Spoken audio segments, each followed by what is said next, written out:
नमस्कार दोस्तों, कहानियों की श्रृंखला में आज मैं आपके सामने लेकर आई हूँ मुंशी प्रेमचंद जी की कहानी प्रतिशोध।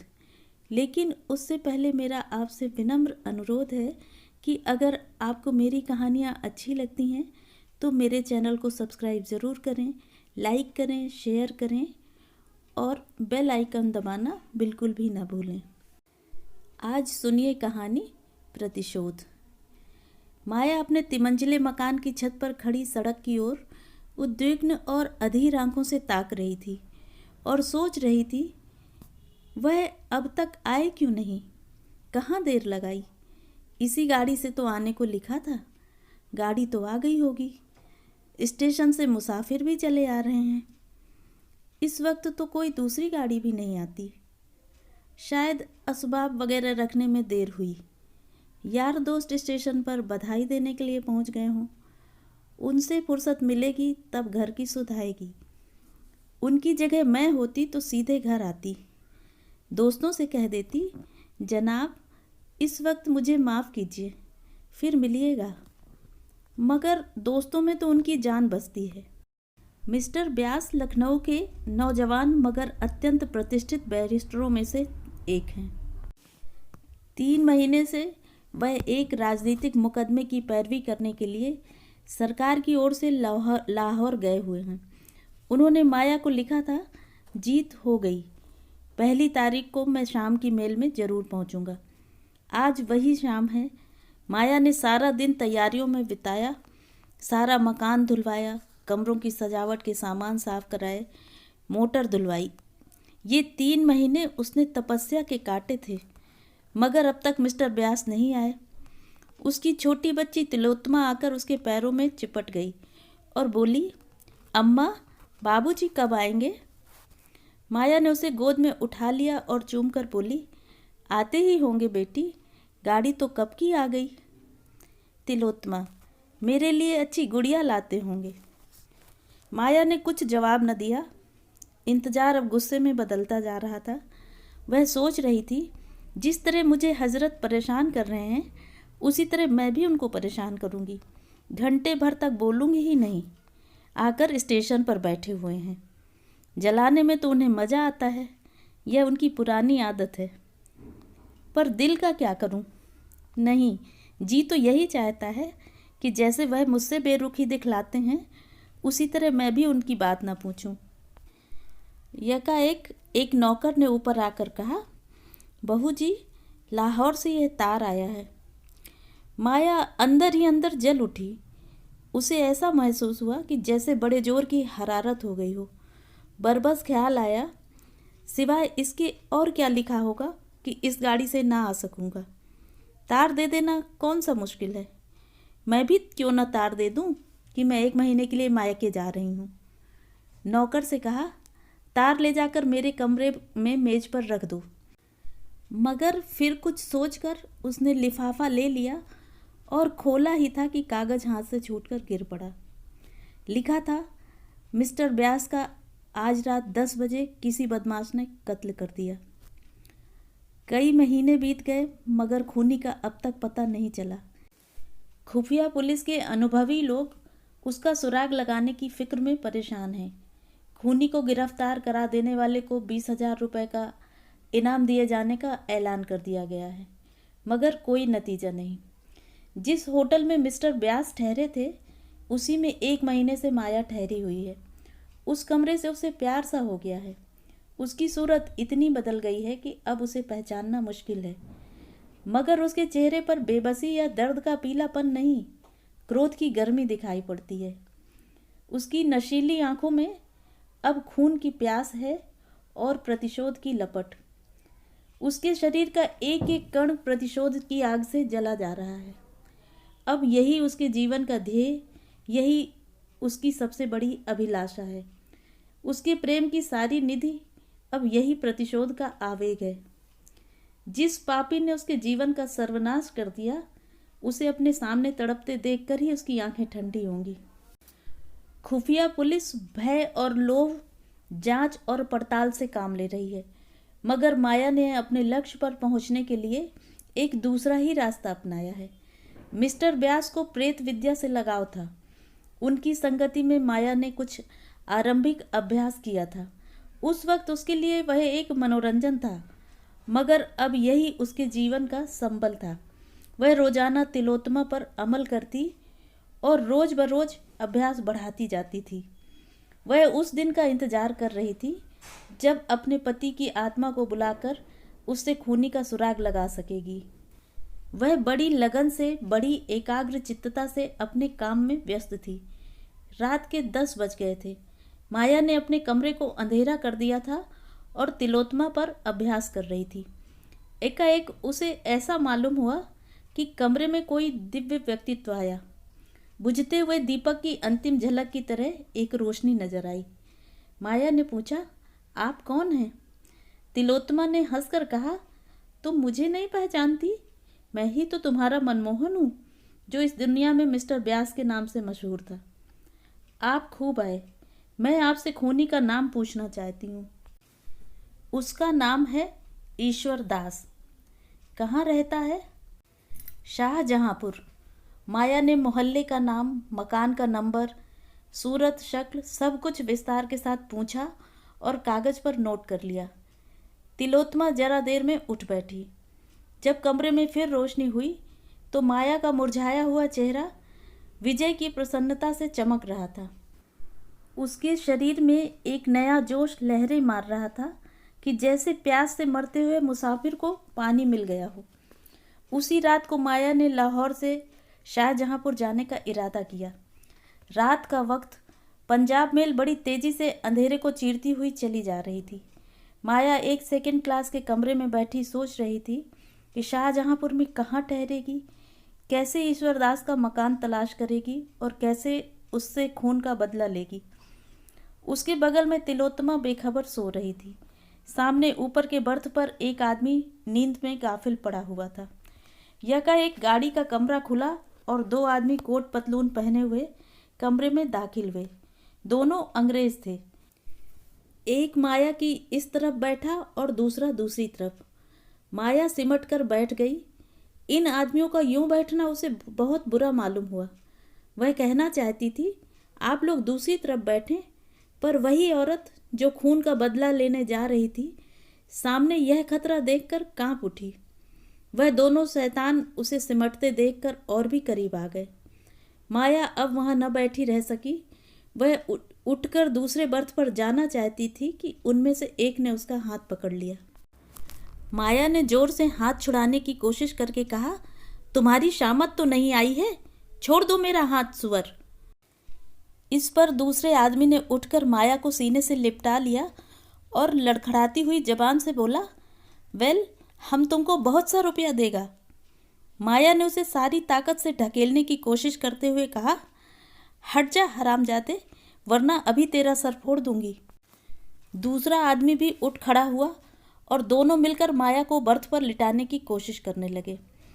यकाएक यह खटपट सुनकर ऊपर के बर्थ पर सोया हुआ आदमी चौंका और उन बदमाशों की हरकत देखकर ऊपर से कूद पड़ा। दोनों गोरे उसे देखकर माया को छोड़ उसकी तरफ झपटे और उसे घूंसे मारने लगे। दोनों उस पर ताबड़तोड़ हमला कर रहे थे और वह हाथों से अपने को बचाने की कोशिश कर रहा था। उसे वार करने का कोई मौका न मिलता था।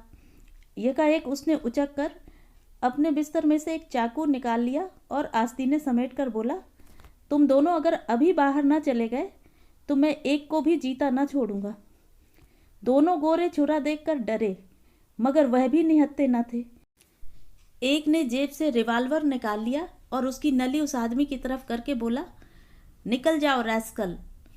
माया थर थर कांप रही थी कि न जाने क्या आफत आने वाली है, मगर खतरा हमारी छिपी हुई हिम्मतों की कुंजी है। खतरे में पड़कर हम भय की सीमाओं से आगे बढ़ जाते हैं और कुछ कर गुजरते हैं जिस पर हमें खुद हैरत होती है। वही माया जो अब तक थर थर कांप रही थी, बिल्ली की तरह कूदकर उस गोरे की तरफ लपकी और उसके हाथ से रिवाल्वर खींचकर गाड़ी के नीचे फेंक दिया। गोरे ने खिसियाकर माया को दांत काटना चाहा, मगर माया ने जल्दी से हाथ खींच लिया और खतरे की जंजीर के पास जाकर उसे जोर से खींचा। दूसरा गोरा अब तक किनारे खड़ा था। उसके पास कोई हथियार न था, इसलिए वह छुरी के सामने ना आना चाहता था। जब उसने देखा कि माया ने जंजीर खींच ली तो भीतर का दरवाज़ा खोलकर भागा। उसका साथी भी उसके पीछे पीछे भागा। चलते चलते छुरी वाले आदमी ने उसे इतनी ज़ोर से धक्का दिया कि वह मुंह के बल गिर पड़ा। फिर तो उसने इतनी ठोकरें, इतनी लातें और इतने घूंसे जमाए कि उसके मुंह से खून निकल पड़ा। इतने में गाड़ी रुक गई और गार्ड लालटेन लिए आता दिखाई दिया, मगर वह दोनों शैतान गाड़ी को रुकते देख बेतहाशा नीचे कूद पड़े और उस अंधेरे में ना जाने कहाँ खो गए। गार्ड ने भी ज़्यादा छानबीन न की और करता भी तो उस अंधेरे में पता लगाना मुश्किल था। दोनों तरफ खड्डे थे, शायद किसी नदी के पास थे। वहाँ 200 आदमी उस वक्त बड़ी आसानी से छिप सकते थे। 10 मिनट तक गाड़ी खड़ी रही, फिर चल पड़ी। माया ने मुक्ति की सांस लेकर कहा, आप आज ना होते तो ईश्वर ही जाने मेरा क्या हाल होता। आपकी कहीं चोट तो नहीं आई? उस आदमी ने छुरे को जेब में रखते हुए कहा, बिल्कुल नहीं, मैं ऐसा बेसुध सोया हुआ था कि उन बदमाशों के आने की खबर ही ना हुई, वरना मैं उन्हें अंदर पाँव ही न रखने देता। अगले स्टेशन पर रिपोर्ट करूँगा।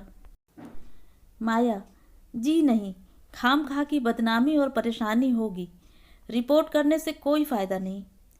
ईश्वर ने आज मेरी आबरू रख ली। मेरा कलेजा अभी तक धक धक कर रहा है। आप कहाँ तक चलेंगे? मुझे शाहजहाँपुर जाना है। वहीं तक तो मुझे भी जाना है। शुभ नाम क्या है? कम से कम अपने उपकारक के नाम से तो अपरिचित न रहूं। मुझे तो ईश्वर दास कहते हैं। माया का कलेजा धक्क से हो गया। ज़रूर यह वही खूनी है। इसकी शक्ल सूरत भी तो वही है जो उसे बतलाई गई थी। उसने डरते डरते पूछा, आपका मकान किस मोहल्ले में है? उन्होंने मोहल्ले का नाम बतलाया और माया का दिल बैठ गया। उसने खिड़की से सिर बाहर निकालकर एक लंबी सांस ली। हाय, खूनी मिला भी तो इस हालत में, जब वह उसके एहसान के बोझ से दबी हुई है। क्या उस आदमी को वह खंजर का निशाना बना सकती है? उसने बगैर किसी परिचय के सिर्फ हमदर्दी के जोश में ऐसे गाढ़े वक्त में उसकी मदद की। जान पर खेल गया। वह एक अजीब उलझन में पड़ गई। उसने उसके चेहरे की तरफ देखा। शराफत झलक रही थी। ऐसा आदमी खून कर सकता है, इसमें उसे संदेह था। ईश्वर दास ने पूछा, आप लाहौर से आ रही हैं ना? शाहजहाँपुर कहाँ जाइएगा? अभी तो कहीं धर्मशाला में ठहरूंगी, मकान का इंतजाम करना है। ईश्वर दास ने ताज्जुब से पूछा, तो वहाँ आप किसी दोस्त या रिश्तेदार के यहाँ नहीं जा रही हैं? कोई ना कोई मिल ही जाएगा। यूँ आपका असली मकान कहाँ है? असली मकान पहले लखनऊ में था, अब कहीं नहीं है। मैं बेवा हूँ। ईश्वर दास ने शाहजहाँपुर में माया के लिए एक अच्छा मकान तय कर दिया। एक नौकर भी रख दिया। दिन में कई बार हालचाल पूछने आता। माया कितना ही चाहती थी कि उसके एहसान न ले, उससे घनिष्ठता न पैदा करे, मगर वह इतना नेक, इतना बामुरवत और शरीफ था कि माया मजबूर हो जाती थी। एक दिन वह कई गमले और फर्नीचर लेकर आया। कई खूबसूरत तस्वीरें भी थीं। माया ने त्योरियां चढ़ाकर कहा, मुझे साज सामान की बिल्कुल ज़रूरत नहीं, आप नाहक तकलीफ़ करते हैं। ईश्वर दास ने इस तरह लज्जित होकर कहा जैसे उससे कोई भूल हो गई हो। मेरे घर में यह चीज़ें बेकार पड़ी थीं, इसलिए लाकर रख दी। मैं इन टीम टाम की चीज़ों का गुलाम नहीं बनना चाहती। ईश्वर दास ने डरते डरते कहा, अगर आपको नागवार हो तो उठवा ले जाऊं। माया ने देखा उसकी आंखें भर आई हैं। मजबूर होकर बोली, अब आप ले ही आए हैं तो रहने दीजिए, मगर आगे से ऐसी कोई चीज़ न लाइएगा। एक दिन माया का नौकर न आया। माया ने 8-9 बजे तक उसकी राह देखी। जब अब भी वह न आया तो उसने जूठे बर्तन मांजना शुरू किया। उसे कभी अपने हाथ से चौका बर्तन करने का संयोग न हुआ था। बार बार अपनी हालत पर रोना आता था। एक दिन वह था कि उसके घर में नौकरों की एक पलटन थी। आज उसे अपने हाथों से बर्तन मांजने पड़ रहे हैं। तिलोत्तमा दौड़ दौड़ कर बड़े जोश से काम कर रही थी। उसे कोई फिक्र न थी। अपने हाथों से काम करने का, अपने को उपयोगी साबित करने का ऐसा अच्छा मौका पाकर उसकी खुशी की सीमा न रही। इतने में ईश्वरदास आकर खड़ा हो गया और माया को बर्तन मांजते देखकर बोला, यह आप क्या कर रही हैं? रहने दीजिए, मैं अभी एक आदमी को बुलवाए लाता हूँ। आपने मुझे क्यों न खबर दी? राम राम, उठाइए आप वहाँ से। माया ने लापरवाही से कहा, कोई ज़रूरत नहीं, आप तकलीफ़ न कीजिए, मैं अभी मांजे लेती हूँ। इसकी ज़रूरत भी क्या, मैं 1 मिनट में आता हूँ। नहीं, आप किसी को न लाइए, मैं इतने बर्तन आसानी से धो लूँगी। अच्छा तो लाइए, मैं भी कुछ मदद करूँ। यह कहकर उसने डोल उठा लिया और बाहर से पानी लेने दौड़ा। पानी लाकर उसने मंजे हुए बर्तनों को धोना शुरू किया। माया ने उसके हाथ से बर्तन छीनने की कोशिश करके कहा, आप मुझे क्यों शर्मिंदा करते हैं? रहने दीजिए, मैं अभी साफ किए डालती हूँ। आप मुझे शर्मिंदा करती हैं या मैं आपको शर्मिंदा कर रहा हूँ? आप यहाँ मुसाफिर हैं, मैं यहाँ का रहने वाला हूँ। मेरा धर्म है कि मैं आपकी सेवा करूँ। आपने एक ज्यादती तो यह की कि मुझे जरा भी खबर न दी, अब दूसरी ज्यादती यह कर रही हैं। मैं इसे बर्दाश्त नहीं कर सकता। ईश्वरदास ने जरा देर में सारे बर्तन साफ करके रख दिए। ऐसा मालूम होता था कि वह ऐसे कामों का आदी है। बर्तन धोकर उसने सारे बर्तन पानी से भर दिए और तब माथे से पसीना पोंछता हुआ बोला, बाजार की कोई चीज़ लानी हो तो बतला दीजिए, अभी ला दूँ। माया, जी नहीं, माफ़ कीजिए, आप अपने घर का रास्ता लीजिए। ईश्वरदास, तिलोत्तमा, आओ आज तुम्हें सैर करा लाएं। माया, जी नहीं, रहने दीजिए, इस वक्त वह सैर को नहीं जाती। माया ने यह शब्द इतने रूखेपन से कहे कि ईश्वरदास का मुंह उतर गया। उसने दोबारा कुछ न कहा, चुपके से चला गया। उसके जाने के बाद माया ने सोचा, मैंने उसके साथ कितनी बेमुरवती की। रेलगाड़ी की उस दुखद घटना के बाद उसके दिल में बराबर प्रतिशोध और मनुष्यता में लड़ाई छिड़ी हुई थी। अगर ईश्वरदास उस मौके पर स्वर्ग के एक दूत की तरह न आ जाता तो आज उसकी क्या हालत होती। यह ख्याल करके उसके रोए खड़े हो जाते थे और ईश्वरदास के लिए उसके दिल की गहराइयों से कृतज्ञता के शब्द निकलते। क्या अपने ऊपर इतना बड़ा एहसान करने वाले के खून से अपने हाथ रंगेगी? लेकिन उसके हाथों से उसे यह मनहूस दिन भी तो देखना पड़ा। उसी के कारण तो उसने रेल का वह सफ़र किया था, वरना वह अकेले बिना किसी दोस्त या मददगार के सफ़र ही क्यों करती। उसी के कारण तो आज वह वैधव्य की विपत्तियां झेल रही है और सारी उम्र झेलेगी। इन बातों का ख्याल करके उसकी आंखें लाल हो जाती, मुंह से एक गर्म आह निकल जाती और जी चाहता इसी वक्त कटार लेकर चल पड़े और उसका काम तमाम कर दे। आज माया ने अंतिम निश्चय कर लिया। उसने ईश्वरदास को दावत दी थी, यही उसकी आखिरी दावत होगी। ईश्वरदास ने उस पर एहसान जरूर किए हैं, लेकिन दुनिया में कोई एहसान, कोई नेकी उस शोक के दाग को मिटा सकती है। रात के 9 बजे ईश्वरदास आया तो माया ने अपनी वाणी में प्रेम का आवेग भरकर कहा, बैठिए, आपके लिए गर्म गर्म पूड़ियाँ निकाल दूँ। ईश्वरदास, क्या अभी तक आप मेरे इंतजार में बैठी हुई हैं? नाहक गर्मी में परेशान हुई। माया ने थाली परोसकर उसके सामने रखते हुए कहा, मैं खाना पकाना नहीं जानती, अगर कोई चीज़ अच्छी न लगे तो माफ़ कीजिएगा। ईश्वरदास ने खूब तारीफ कर कर के एक एक चीज़ खाई। ऐसी स्वादिष्ट चीज़ें उसने अपनी उम्र में कभी ना खाई थीं। आप तो कहती थी मैं खाना पकाना नहीं जानती, तो क्या मैं गलत कहती थी? बिल्कुल गलत। आपने खुद अपनी गलती साबित कर दी। ऐसे खस्ते मैंने ज़िंदगी में भी न खाए थे। आप मुझे बनाते हैं। अच्छा साहब, बना लीजिए। नहीं, मैं बनाता नहीं, बिल्कुल सच कहता हूँ। किस किस चीज़ की तारीफ़ करूँ? चाहता हूँ कि कोई ऐसा ऐब निकालूँ, लेकिन सूझता ही नहीं। अब कि मैं अपने दोस्तों की दावत करूँगा तो आपको एक दिन तकलीफ़ दूँगा। हाँ, शौक़ से कीजिए, मैं हाजिर हूँ। खाते खाते 10 बज गए। तिलोत्तमा सो गई। गली में भी सन्नाटा हो गया। ईश्वरदास चलने को तैयार हुआ तो माया बोली, क्या आप चले जाएंगे?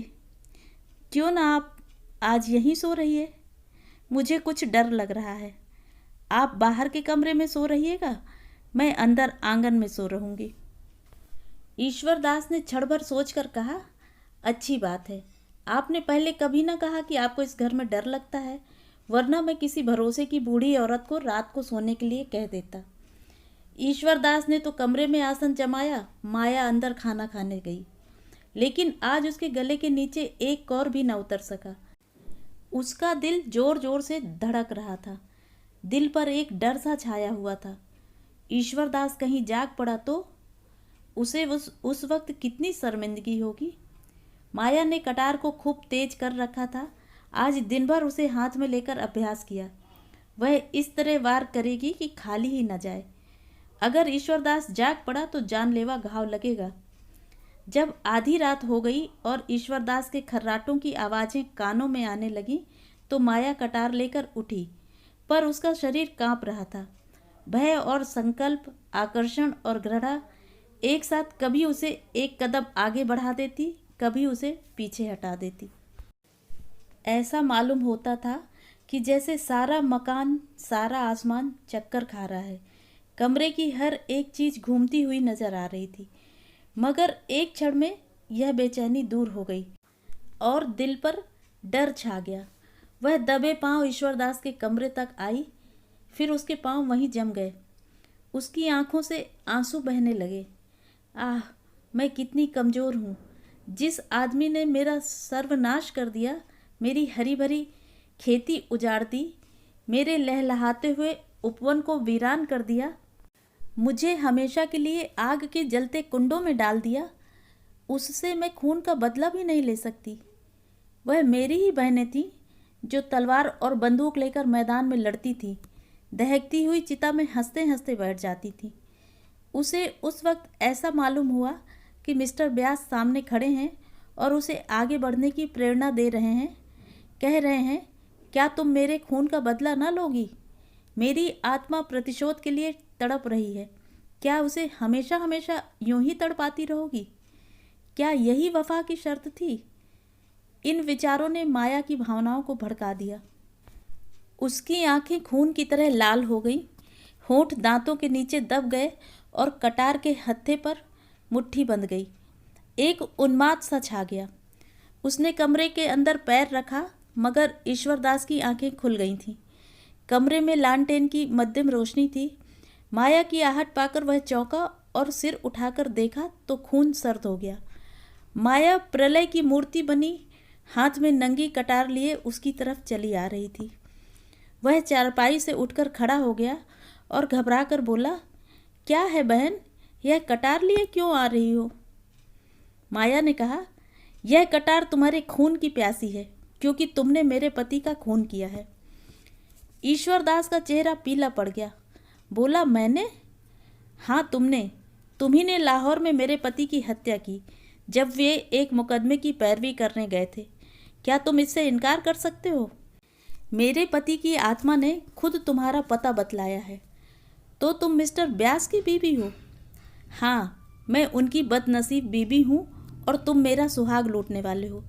तुमने मेरे ऊपर एहसान किए हैं, लेकिन एहसानों से मेरे दिल की आग नहीं बुझ सकती, वह तुम्हारे खून ही से बुझेगी।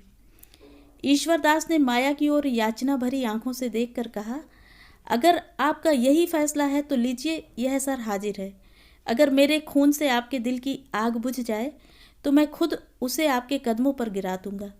लेकिन जिस तरह आप मेरे खून से अपनी तलवार की प्यास बुझाना अपना धर्म समझती हैं, उसी तरह मैंने भी मिस्टर व्यास को कत्ल करना अपना धर्म समझा। आपको मालूम है, वह एक राजनीतिक मुकदमे की पैरवी करने लाहौर गए थे, लेकिन मिस्टर व्यास ने जिस तरह अपनी ऊंची कानूनी लियाकत का इस्तेमाल किया, पुलिस को झूठी शहादतों को तैयार करने में जिस तरह मदद की, जिस बेरहमी और बेदर्दी से बेबस और बेगुनाह नौजवानों को तबाह किया, उसे मैं सह न सकता था। उन दिनों अदालतों में तमाशाइयों की बेइंतहा भीड़ रहती थी। सभी अदालत से मिस्टर व्यास को कोसते हुए जाते थे। मैं तो मुकदमे की हकीकत को जानता था, इसलिए मेरी अंतरात्मा सिर्फ कोसने और गालियां देने से शांत न हो सकती थी। मैं आपसे क्या कहूँ, मिस्टर व्यास ने आँख खोलकर समझ बूझकर झूठ को सच साबित किया और कितने ही घरानों को बेचिराग कर दिया। आज कितनी माएँ अपने बेटों के लिए खून के आंसू रो रही हैं, कितनी ही औरतें रंडापे की आग में जल रही हैं। पुलिस कितनी ही ज्यादतियाँ करे, हम परवाह नहीं करते। पुलिस से हम इसके सिवा और उम्मीद नहीं रखते। उसमें ज़्यादातर जाहिल और शोहदे लुच्चे भरे हुए हैं। सरकार ने इस महकमे को कायम ही इसलिए किया है कि वह रियाया को तंग करे, मगर वकीलों से हम इंसाफ की उम्मीद रखते हैं। हम उनकी इज्जत करते हैं। वे उच्च कोटि के पढ़े लिखे सजग लोग होते हैं। जब ऐसे आदमियों को हम पुलिस के हाथों की कठपुतली बना हुआ देखते हैं तो हमारे क्रोध की सीमा नहीं रहती। मैं मिस्टर व्यास का प्रशंसक था, मगर जब मैंने उन्हें बेगुनाह मुलजिमों से जबरन जुल्म का इकबाल कराते देखा तो मुझे उनसे नफरत हो गई। गरीब मुलजिम रात दिन उल्टे लटकाए जाते थे, सिर्फ इसलिए कि वह अपना जुर्म, जो उन्होंने कभी किया ही नहीं, इकबाल करें। उनकी नाक में लाल मिर्च का धुआं डाला जाता था। मिस्टर व्यास यह सारी ज्यादतियाँ सिर्फ अपनी आंखों से देखते ही नहीं थे, बल्कि उन्हीं के इशारों पर की जाती थी। माया के चेहरे की कठोरता जाती रही, उसकी जगह जायज गुस्से की गर्मी पैदा हुई। बोली, इसका आपके पास कोई सबूत है कि उन्होंने मुलजिमों पर ऐसी सख्तियाँ की? यह सारी बातें आमतौर पर मशहूर थीं। लाहौर का बच्चा बच्चा जानता है। मैंने खुद अपनी आंखों से देखी, इसके सिवा मैं और क्या सबूत दे सकता हूँ? उन बेचारों का बस इतना कसूर था कि वह हिंदुस्तान के सच्चे दोस्त थे। अपना सारा वक्त प्रजा की शिक्षा और सेवा में खर्च करते थे। भूखे रहते थे, प्रजा पर पुलिस हुक्काम की सख्तियाँ न होने देते थे। यही उनका गुनाह था। इसी गुनाह की सज़ा दिलाने में मिस्टर व्यास पुलिस के दाहिने हाथ बने हुए थे। माया के हाथ से खंजर गिर पड़ा। उसकी आंखों में आंसू भर आए। बोली, मुझे न मालूम था कि वह ऐसी हरकतें भी कर सकते हैं। ईश्वरदास ने कहा, यह ना समझिए कि मैं आपकी तलवार से डरकर वकील साहब पर झूठे इल्ज़ाम लगा रहा हूँ। मैंने कभी ज़िंदगी की परवाह नहीं की। मेरे लिए कौन रोने वाला बैठा है जिसके लिए ज़िंदगी की परवाह करूँ? अगर आप समझती हैं कि मैंने अनुचित हत्या की है तो आप इस तलवार को उठाकर इस ज़िंदगी का खात्मा कर दीजिए। मैं जरा भी न झिझकूंगा। अगर आप तलवार न उठा सकें तो पुलिस को खबर कर दीजिए। वह बड़ी आसानी से मुझे दुनिया से रुखसत कर सकती है। सबूत मिल जाना मुश्किल न होगा। मैं खुद पुलिस के सामने जुर्म का इकबाल कर लेता, मगर मैं इसे जुर्म नहीं समझता। अगर एक जान से सैकड़ों जानें बच जाएं तो वह खून नहीं है। मैं सिर्फ इसलिए जिंदा रहना चाहता हूँ कि शायद किसी ऐसे ही मौके पर मेरी फिर ज़रूरत पड़े। माया ने रोते हुए कहा, अगर आपका बयान सही है तो मैं आपका खून माफ़ करती हूँ। आपने जो किया इसका फैसला ईश्वर करेंगे। तुमसे मेरी प्रार्थना है कि मेरे पति के हाथों जो घर तबाह हुए हैं उनका मुझे पता बतला दो, शायद मैं उनकी कुछ सेवा कर सकूं। तो ये थी कहानी।